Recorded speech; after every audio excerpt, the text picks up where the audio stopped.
Hello everyone, I'm Cesar and I'm back with another video for Path of Exile, this time with an ARC Inquisitor.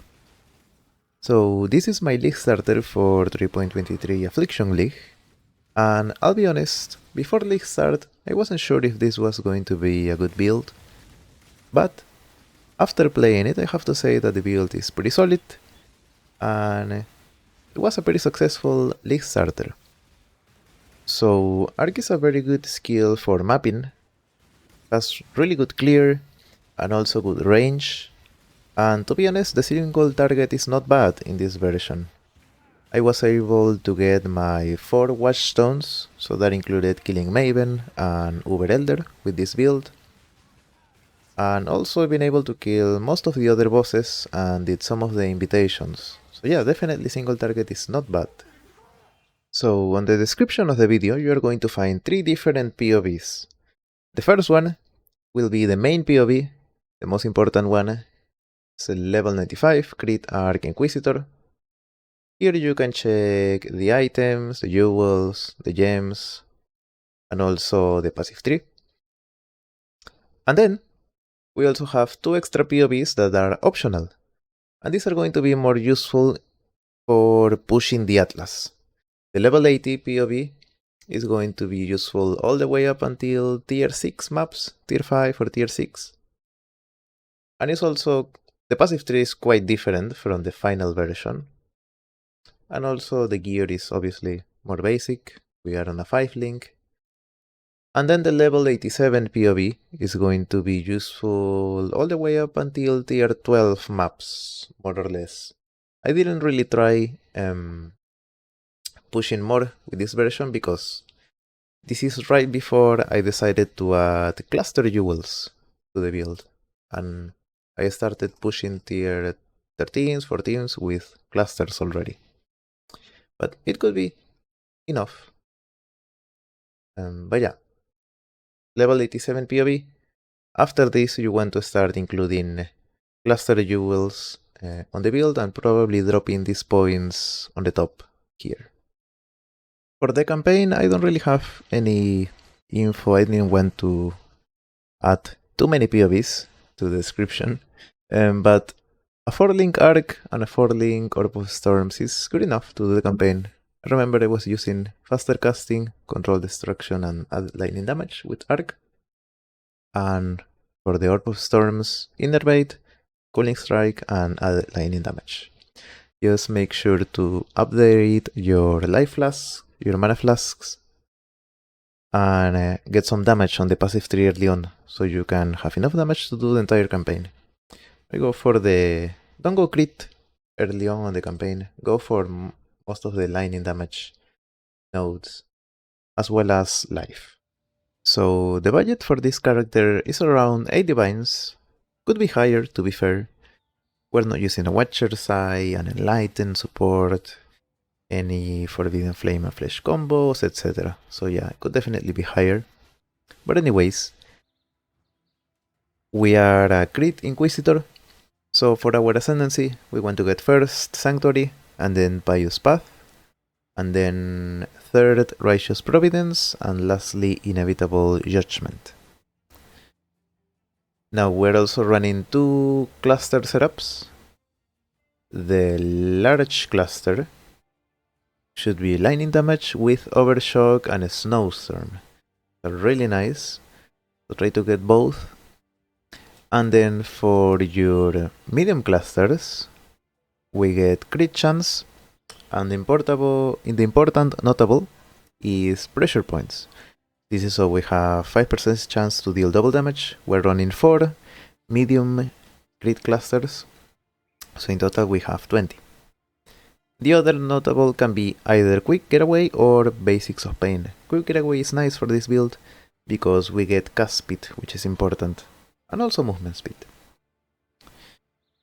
Now, the medium crit clusters might be probably the more expensive part of this build, but if you want to save some money, try to craft them yourselves.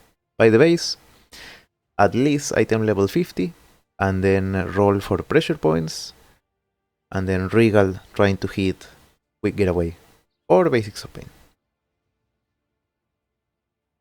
Then the rest of the tree, get your life, your maximum elemental resistances.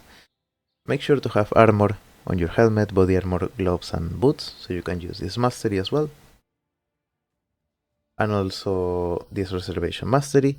We have clarity on our life, so we can sustain our mana without using a mana flask.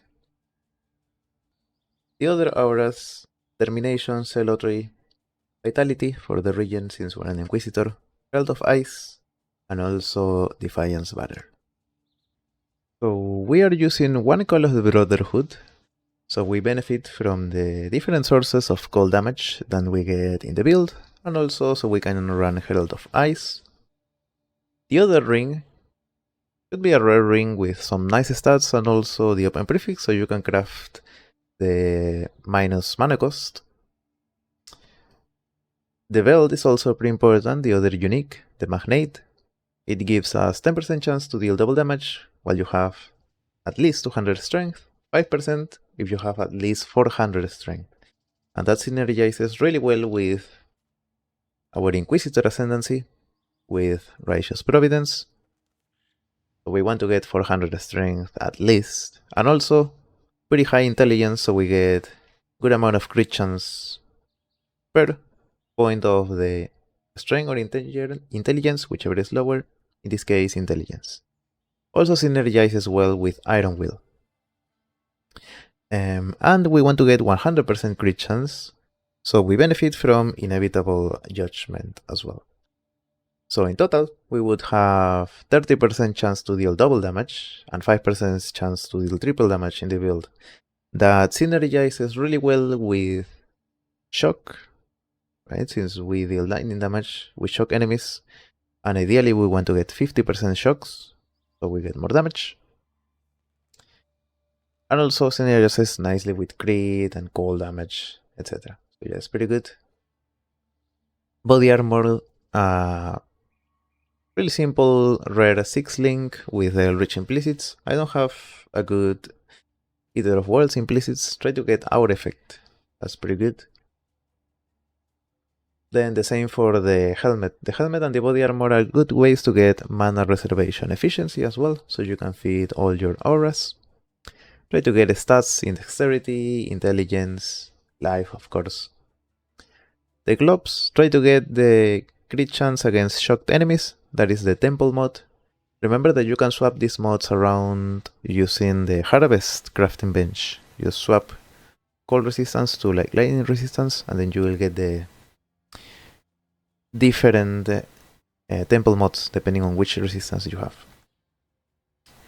Boots are also very simple life and resistance. Try to get chaos resistance if possible as well. The boots can definitely be improved with Tailwind, elusive boots, yeah, for sure.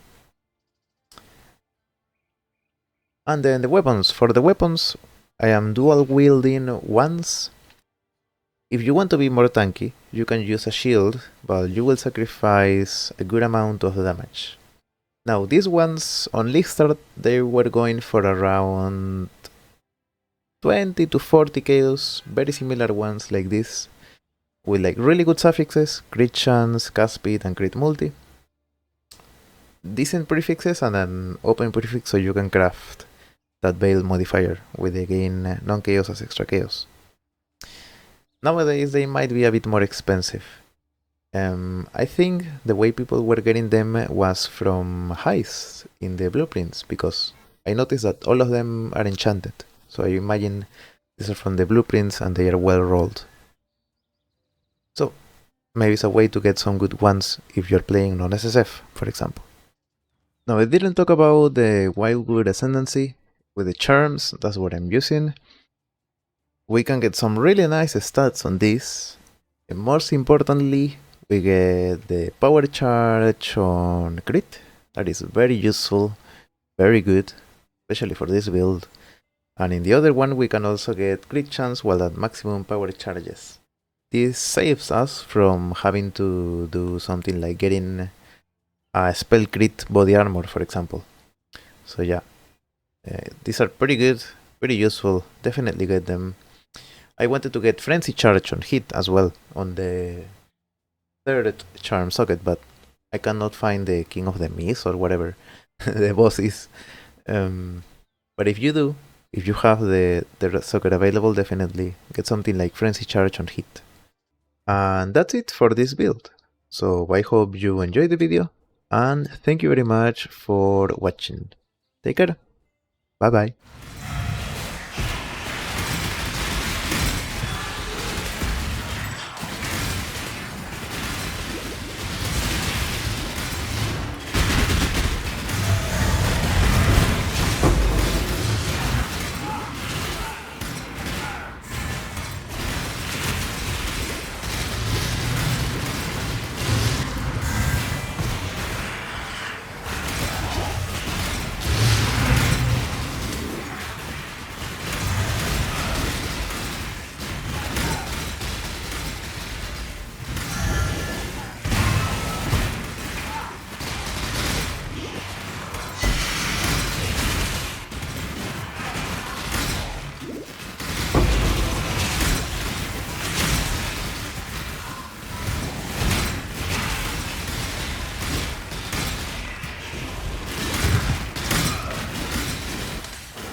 Have time to gather my will.